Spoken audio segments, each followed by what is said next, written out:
Welcome to Tail and Prince Golf Podcast, your number one source for all things golf and gambling. And now, your hosts, Granj and Thin. Welcome back, folks. Another episode of Tail and Print Weekly Golf Betting Podcast here from Western Florida. It is Granj, ready to break down the 2021 Butterfield Bermuda Championship, joined on the other end of this beautiful StreamYard cast by my main man, Finn in upstate NY. What is going on, brother? How are you? I'm doing good. Just had a little bit of dad duty, but got it all taken care of and ready to rock and ready to go after I had a lackluster week last week, so to speak. Man, we had her surrounded, as they say. You pulled a me from the 2020 PGA Championship where I had Phil for first round leader. He led after 2, 3, and 4. You gave me shit for it, and then you just ran it back with a decky. You had him first round leader, and he cruised away after that. He led after Friday, Saturday, Sunday, wins it by 5 strokes at home. It's one of the more frustrating things. And I was telling you, I think what pissed me off the most about the whole thing is the fact that I picked Zalatoris over Matsuyama because I thought like Matsuyama's odds were so low, but Zalatoris was going up like 17-1 and 14-1 or something. It was the smallest difference. I was like, oh, I'll just do round one leader. But shout out to the guy. I can't remember the name off the top of my head, but he had quite a round in the first round. I know he eagled. The local guy. Yeah. I mean, what a round he had. I don't know the name off the top of my head, but still hit a couple of my top 20. I'm the master of my top 10s and 20s. Kanana, he was one of the local guys, but finished minus 1.95 units last week. So wasn't a terrible week, but could have been better. Yeah, it was tilting in multiple ways. I had 3 of the top 6 golfers, but no Hideki. I didn't want to go that low. Tringale started the last round only 1 shot back. I thought maybe I'd get lucky there. I had Brendan Steele on a top 20. I had Munoz outright, who was in the thick of it for a while. So it feels good to be spot on with your calls other than actually getting through with the win. But the man who shot 63 in the first round, Hiroshi Iwata, he rained on your parade. Hideki shot 64 and it wasn't enough. Yeah, even Neiman, who was a pick I had, he came out swinging too. And what a course. I did catch a lot of it. I will say, let's figure something out, like a tape delay, something. So I could stay up from 11:45 to 2 every now and then because I had a kid, but then there's some nights I was out cold. But let's maybe figure that out. But actually, at the same time, maybe to our friends at Dimers, I know Ryan, he's dealing with some time differences as well. So worked out for them, right? Yeah, they actually got to not have to do what we do and complain about. Basically, what we had to complain about one time. What they do every week. Yeah, so shout out to them for that. Yeah, very good point. And yeah, man, it was a nice course. I gotta say, what an awesome test of golf. A par 70 at 7,000 yards, and it's playing, only 3 guys in double digit under par. I'm all for it. I tweeted out on Friday, make golf hard again. I like when the scores are a little bit more challenging, and shooting 2-3 under a round is going to put you in the thick of it on Sunday. That's what we'd like to see. So. Yeah, we were comparing it to Augusta. The guys were out there, the way it was rolling and the way it looked, it was as green as Augusta. And shout out to the fans over in Japan too, because they respect good golf. Like they are just such good golf fans. If that's kind of like how you're a little more quiet, but when you see a good shot, you respect it.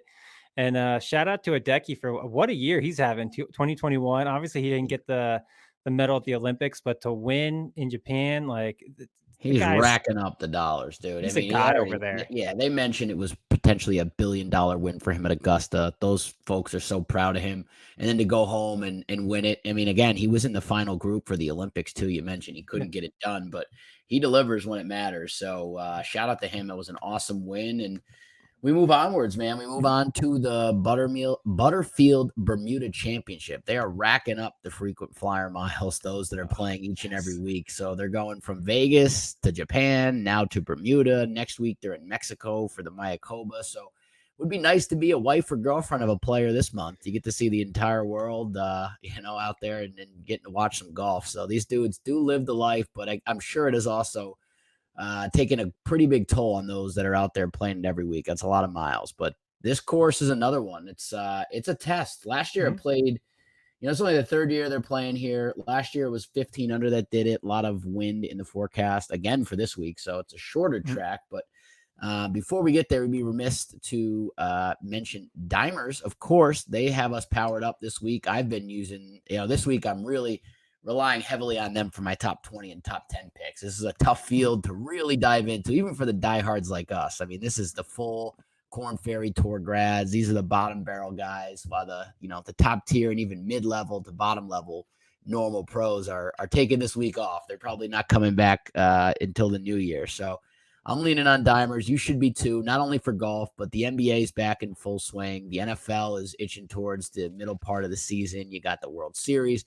Be living over at dimers.com. They've partnered with TwinSpire Sportsbook by Churchill Downs. They're the presenting NFL sponsor for the year. So if you guys want to support the show too, make sure you go over to our podcast page, dimers.com/tail-and-print, sign up. They'll match up to a $1,000 first time deposit in any of the legal betting states for TwinSpire. So make sure you take advantage of that.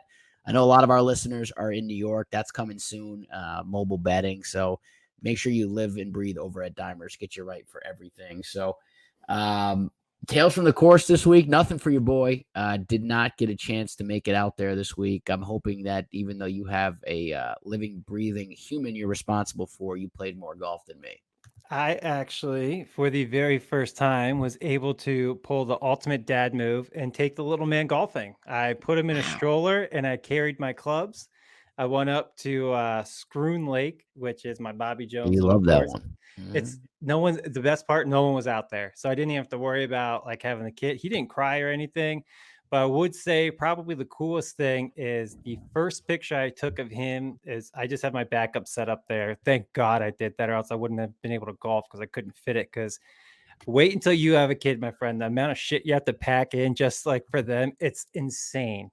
But like the stroller and whatnot. But I took the picture. It was on this short par 4 downhill, and I drove it on the green, probably 6 feet from acing it, and I got an eagle. So the first picture I ever took with him, next shot, almost aced a hole in one, aced a par 4. So I'm hoping that's like a good sign or an omen. Yeah, a good omen of like, okay, that's what I was telling the wife. I did 9 holes, but he had to go back to eat, and I was like, hurry this up. I need to bring him out here. I'm having the round of my life right now, so hurry up. But it's not a hard course, but still, it was a lot of fun having the little man out there. When he graduates high school, he can give you shit and say, Dad, the best shot you ever hit with me watching was the first time he took me on the course when I was a wee 3 months old. So yeah, got nowhere to go but down from here. But no, I love it. Let him live and breathe and take in all the golf he can now. So it's just part of his fiber and his makeup. I like what you're doing there for baby Cash. He's going to be a golfer at heart moving forward. But good for you. That's a good tale from the course. Let's just get right into it. I know only the diehards are going to be playing this week. I have a few picks. I'm treading right around even on the season, so I'd like to hit something. But why don't you give us the course preview for Port Royal Golf Course in Southampton, Bermuda? All right, so this is a par 71. We got 6,825 yard venue. They use the TIFF Eagle Bermuda. I really don't know what the hell. Maybe we can get someone who knows grass really well to tell me what the difference is with that and the regular Bermuda. That's on the greens. Water comes into play on 6 holes. 6 of the par 4s on the course measure under 400 yards in length, but the greens are smaller. And as you alluded to, the wind will come into play. It's right along the coast. It looks like a resort course. Just close your eyes and picture a course, like a beautiful, like top course in the Bahamas. That's what it looks like. It's perfectly manicured. Sand's going to come into play, obviously. Really what it comes down to is hitting greens and avoiding 3 putts. Those are the 2 stats that Brian Gay last year, who I chuckle thinking back to this podcast we did last year, because you did mention as the first, and other than the follow-up for the last week, only time you ever mentioned Brian Gay, because you're like, oh, you can't take him. He can't hit a ball like a tennis racket. Just a throwaway name, and he wins the event, I think, off of 9 missed cuts in a row. Unbelievable. It was. I still chuckle thinking back to that. Whenever I think every year the Bermuda, I will forever remember that. Just because I was 100% with you. I was like, oh yeah, no one's gonna take Brian Gay. He can't. You said, and I think the quote was, he couldn't hit it with a tennis racket, and I was 100% agreeing with you. But that goes to show this week that everyone's in play.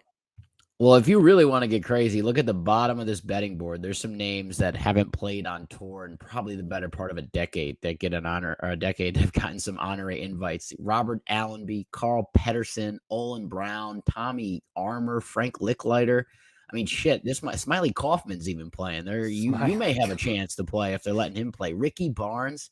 And these guys are all 500 to 1 or higher if you're feeling really crazy. Heath Slocum, my goodness, that guy was probably 2006, 2007 he was playing. But no, I won't forget that either. This course clearly puts a premium on driving accuracy and not distance. It's the shortest course they play all season. Brian Gay, I believe, was over 200th on tour in driving distance when he won. Brendan Todd won it the year prior. So definitely put a premium on guys that are hitting it in the fairway, that hit precise irons, like you mentioned, avoiding 3 putts, taking advantage of your birdie opportunities, avoiding bogeys is going to be the name of the game here.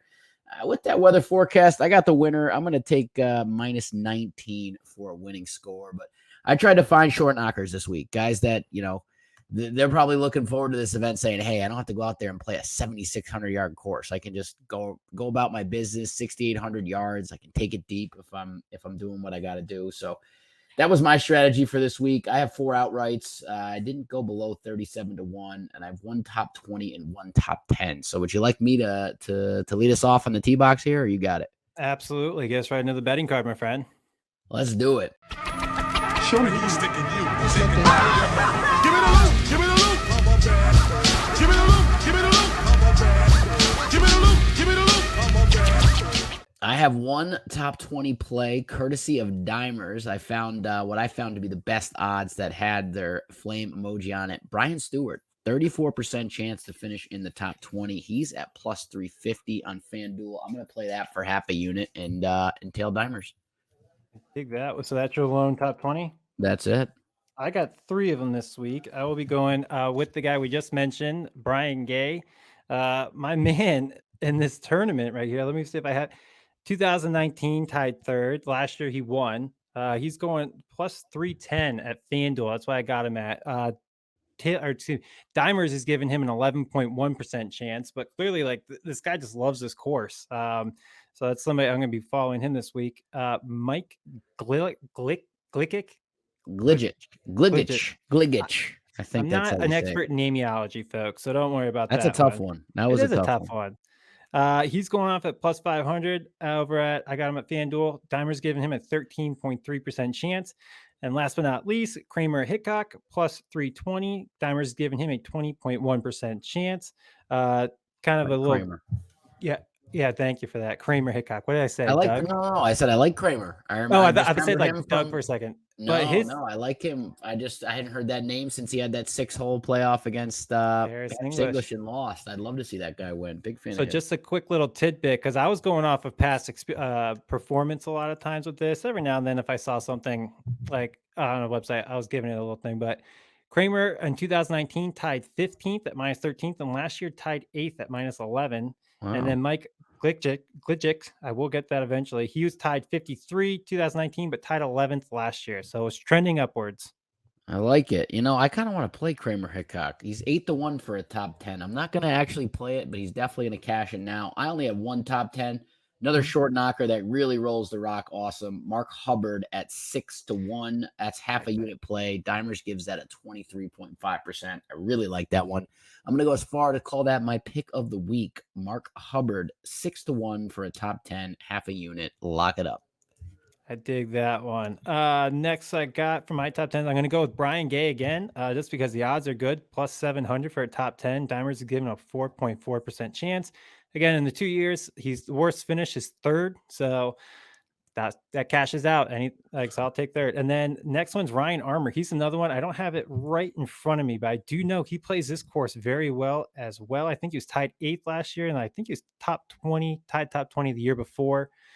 He's going off plus 500. Dimers is giving him a 17.3% chance to do that. So I like those odds, especially at plus 500.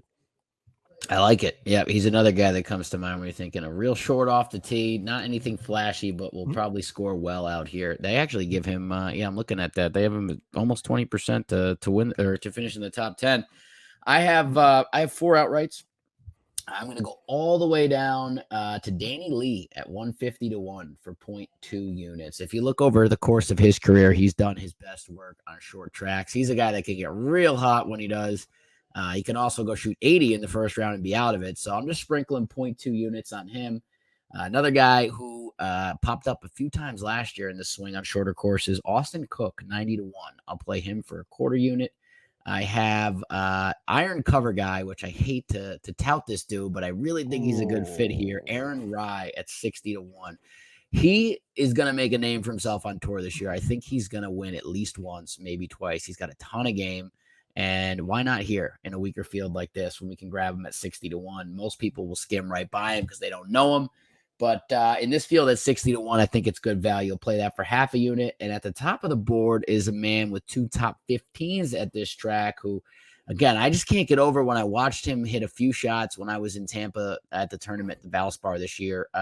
Russell Knox, 37-1, just makes that sound with irons. That's just, it's like one of the better players on tour, but obviously he's not. He hasn't won in nearly 5 years, but I think he's got all the game to do it on a course like this. That's the tail of the course here, though. It's past guys getting over to Schneid. It was Brian Gay last year and the year before that. Brendan Todd was his first Yeah, one. they both were like 5+ years last win. So I'm actually tailing you on the Russell Knox one as well. I'm going off of past performances. Reason I did it, 2019 tied 11th at -14. Last year tied 16th at -8. So even if it is windy, I remember seeing, I'm pretty sure he has the lowest ball flight trajectory on tour.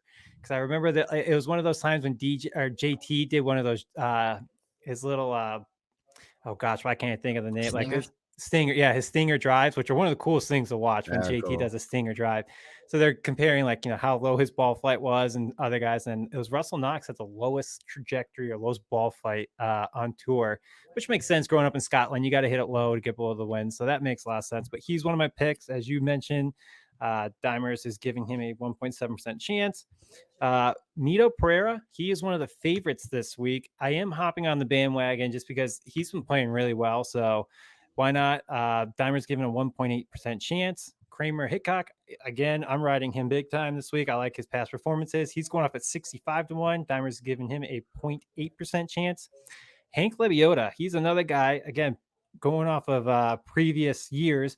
Tied 3rd in 2019, tied 16th last year, and he definitely started to improve his game as the year went on last year. So I look at him to hopefully get in the winner's circle after this one. And then Denny McCarthy plus 4,100, so 41-1. Dimers is giving him a 1.7% chance. And then what I have on him for his previous stuff. So 2019 tied 15th and last year tied 4th. So again, good course history. And Lebioda is actually 3.6% chance to win. And he is one of the value picks over at Dimers for this week.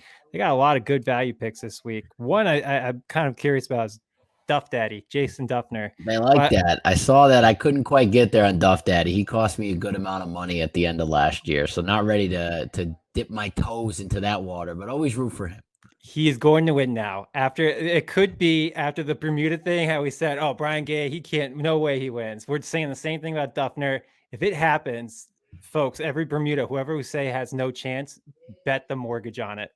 Yeah, if you want to win the lotto, just, I guess, fly to Bermuda with your ticket to the Bermuda Triangle. Call me on the phone and come back, and, you'll print money. So if Duffner wins this week, then we're going to the Bermuda Championship next year and putting the house on whoever I say isn't going to win.